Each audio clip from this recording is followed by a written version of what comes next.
What is the deadliest place on Earth?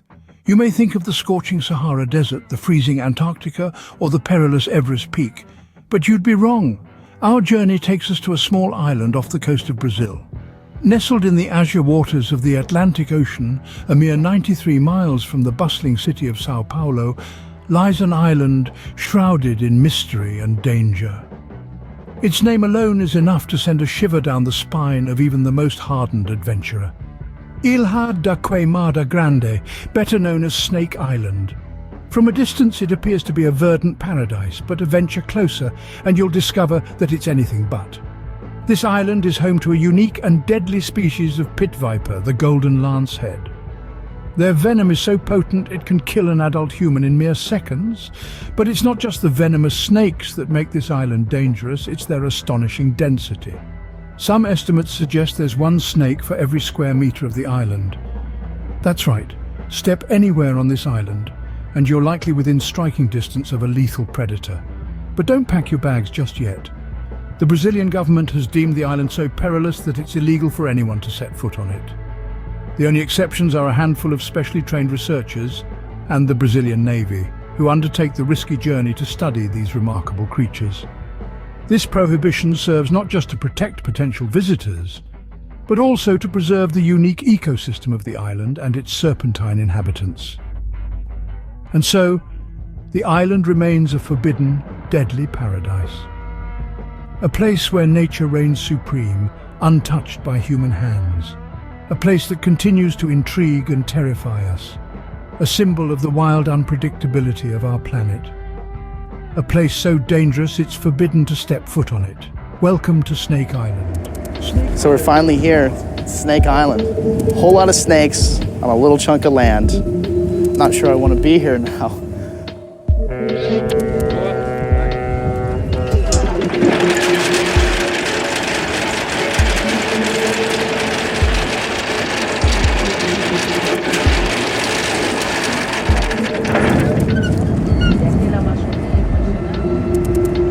Ó, o navio já tá girando. O navio já tá girando. Qual o vento aí? Shit. Now we have a storm coming immediately after our arrival. It's one of the most ridiculous clouds I've ever seen, and it's coming right for us, like racing towards us.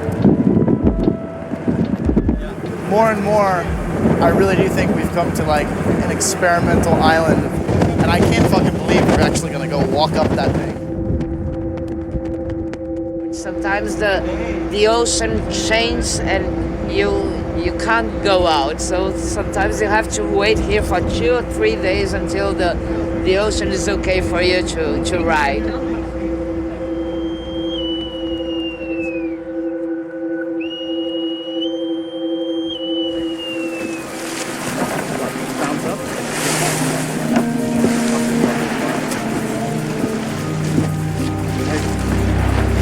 Vem, vem, vem.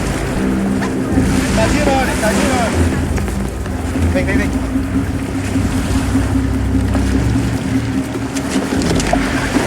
Acho que o vento tá bom. Pera aí, eu tô batendo. Pode ir, pode ir.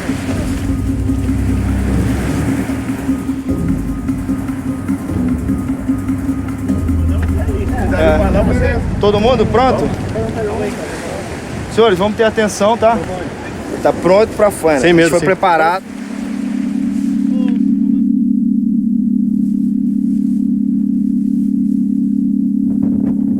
Moving a little faster than I thought, with snakes lurking in every nook and cranny. Imagine these snakes as moving landmines that instead of blowing you up, will cause your organs to liquefy in a slow, tedious death. That's pretty much what we were walking into. Bringing in this industrial weed whacker. They're gonna clear the way.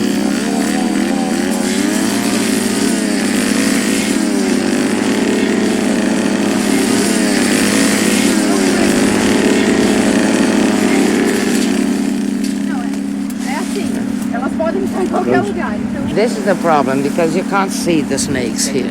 The last time I came it was worse than this. Essa aqui é aquela pedra que a gente tem que trazer o material pra subir. It's hard enough to tromp up this goddamn hill as it is. And these poor guys have to carry batteries and light bulbs and all sorts of shit for the lighthouse to fix it. Apparently, most of the snakes on this island are in the trees because that's where the birds land. It's one of the main sources for food. See this? They are very... I really don't want to go in this hole. It's where the snakes are, I know it. I just know it.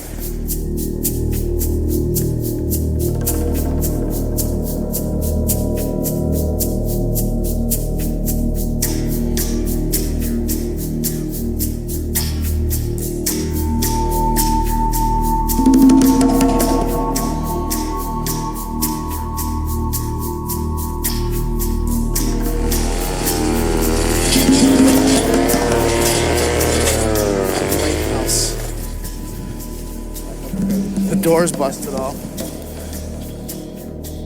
A torre foi construída em 1909, no início do... What happened to the lighthouse man? Why did he leave in the 1920s? Não há registro formal do que aconteceu, né? É fato que houve tentativa de melhorar as condições de vida na ilha, mas foi verificado que a melhor solução era automatizar o farol. Eu acho meu trabalho um trabalho muito recompensador. Só olhar e volta. Isso aí paga toda a subida, toda a caminhada que a gente teve, toda a dificuldade. Só é saber que a gente vai restabelecer o sinal e deixar os navegantes mais seguros. O problema foi esse aqui, ó. Aqueceu, superaqueceu, eclipsou. A gente vai efetuar a troca desse equipamento aqui. A gente vai realizar agora o último teste e depois efetuar a troca das baterias na parte inferior do farol, e aí a nossa faina está concluída. Encarar de novo as cobras. Overgrown portions of the island with the researchers. We spotted a snake at least once every 5 minutes, and these were just the ones that we saw. For each snake that made itself visible, there were undoubtedly dozens more around us, camouflaged by the brush and hanging from the trees. For those who work with snakes, it's very hard to go to the field and find many snakes. And in here, you don't have to walk that much and you can see many snakes. So these are special conditions you can never find anywhere else. I mean, here is the biggest abundance of venomous snakes in the world. The researchers from Buntantan catch the snakes, weigh them, and then inject them with microchips.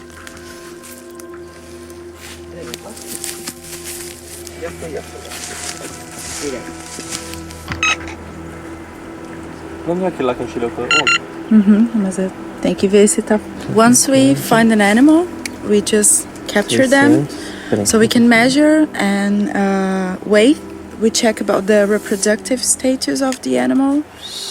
102. Você marcou 100. Chifa. Só chupar o peso. Now we're going to insert the microchip on it. 148 grams. This gives them vital information about an inherently endangered species. It's really unnerving here because your eyes start playing tricks on you and everything looks like a snake. Trees, and the grass, and the bushes. And then you get confused because when you see a real snake, you get a little relaxed. You're like, that's not a snake. And then it bites you. Given how often we spotted snakes slithering around in the grass, it was hard to believe Karina when she told us that the island's Golden Lancehead population has been dwindling for years. How many snakes do you think there are on this island? Like, can you estimate? People used to think that there were around 4,000 snakes, and probably now it's around 1,500, 2,000. Apparently it's decreasing. Smugglers, also known as biopirates, have decreased the total population of what is already an inherently endangered species.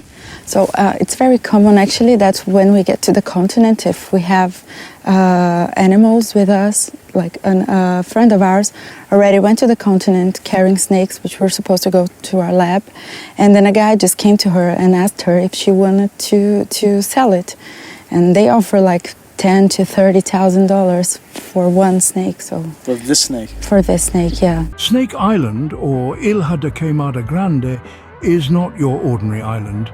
It is home to thousands of snakes, and not just any snakes. These slithering creatures are some of the most venomous beings on planet Earth.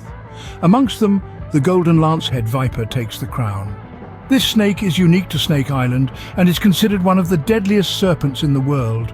A single bite from this viper can kill an adult human in less than an hour. Its venom is fast-acting and potent, causing immediate paralysis and internal bleeding. Then there's the jararaca, another dangerously venomous pit viper found on the island. The venom of this snake is hemotoxic, which means it affects the blood. It can cause coagulation, preventing the blood from flowing and leading to organ failure. A bite from a jararaca is not just painful, it's a ticking clock towards a potential fatality. But the venom of these snakes isn't just deadly, it's fascinating too. The venom of the Golden Lancehead, for instance, has shown potential in the development of life-saving medication. Its venom has compounds that can help break down blood clots, which could be used in the treatment of heart diseases and strokes. On the other hand, the venom of the jararaca has been used in the development of popular blood pressure medication. It's a paradox, isn't it? The very creatures that can end lives also hold the potential to save them. Among the dense vegetation and rocky terrain of Snake Island, these serpents rule supreme. They are the unchallenged predators in their ecosystem, striking fear into the hearts of the bravest adventurers. But it's not just their venomous bites that make them deadly, it's their sheer numbers. Estimates suggest that there is one snake for every square meter of the island. That's more snakes per square foot than anywhere else on Earth. These serpents are not to be trifled with. Their venom, a deadly cocktail, is capable of paralyzing, coagulating blood, and even causing strokes. Amidst all this danger, you might be wondering why anyone would want to visit Snake Island. Well, there is more to it than meets the eye. This tiny island, tucked away off the coast of Brazil, is a unique treasure trove of biodiversity. It's not just a home to some of the world's deadliest snakes, but a sanctuary of rare and unique species. These serpents, found nowhere else on the globe, have had the liberty to evolve in isolation over thousands of years, making this island a living laboratory for scientists and researchers. Take, for instance, the Golden Lancehead Viper, the island's most notorious resident. This snake is not only one of the most venomous in the world, but also among the rarest. Its venom, potent enough to melt human flesh, is a cocktail of toxins that has intrigued scientists for years. It's a deadly yet fascinating paradox of nature. But Snake Island is not a free-for-all. Entry to this forbidden paradise is strictly controlled by the Brazilian Navy. This is not just to protect adventurous souls from meeting a grisly fate, but more importantly, to safeguard the island's delicate ecosystem from human interference. Only a handful of researchers are granted the privilege to step foot on this island each year. These brave souls are escorted by the Brazilian Navy, venturing into this snake-infested wilderness armed with nothing more than their knowledge and respect for these dangerous creatures. For them, each visit is a chance to uncover the secrets of evolution, to understand the complex biochemistry of venom, and to potentially discover new treatments for human diseases. So while Snake Island may seem like an island of death to many, to these researchers, it's a paradise of discovery. Each snake, each venomous bite, each heart-stopping encounter is a piece of a larger puzzle that could shed light on some of life's biggest mysteries. The island's lethal reputation, therefore, is only half the story. The other half is a tale of scientific discovery and the relentless human quest for knowledge. An island of death for some is a paradise of discovery for others. Now imagine you had the chance to step foot on Snake Island, to witness its deadly beauty firsthand. Feel your pulse quicken as the boat nears the shore, the hiss of serpents echoing in your ears. Your heart pounds in your chest, matching the rhythm of the waves crashing against the island's rocky edge. Imagine the thrill coursing through your veins, knowing that each step you take is a dance with death, a brush with the rarest and most lethal serpents known to mankind.